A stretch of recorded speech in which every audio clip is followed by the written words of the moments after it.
இருசக்கர வாகனங்கள் சாலையை குறுக்கே கடத்தல். திடீரென்று சாலையில் புகுந்து நடுவே நின்று விடுவது சரியா? ஏற்கனவே வாகனங்கள் வந்து கொண்டிருக்கும் போது குறுக்கே கடப்பது முறையற்ற செயல். நாம் மட்டும் தான் சாலையில் என்ற அறியாமை நினைப்பில் வாகனங்களை சாலையின் குறுக்கே இயக்குவது தவறு. பேருந்து வருவது தெளிவாக தெரிகிறது.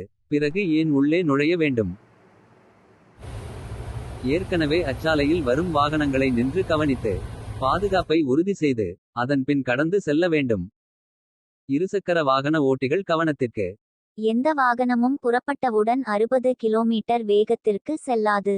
ஏற்கனவே அச்சாலையில் வந்து கொண்டிருக்கும் வாகனங்கள் திடீரென்று நிற்க முடியாது. ஏற்கனவே அச்சாலையை பயன்படுத்திக் கொண்டிருக்கும் ஓட்டுநர்களுக்கு இடையூறின்றி உங்களது ஓட்டும் செயல்பாடுகள் இருக்கட்டும். வாழ்க்கை வாழ்வதற்கே நின்று இரண்டு பக்கமும் கவனித்து வாகனங்கள் ஏதும் வரவில்லை என்றால் சாலையை கடந்து செல்லுங்கள். சாலையில் சில மணித்துளிகள் பொறுமை என்பது உங்களது உடல், பொருள், ஆவி அனைத்தையும் காக்கும். வாழ்க சாலை பாதுகாப்புடன்.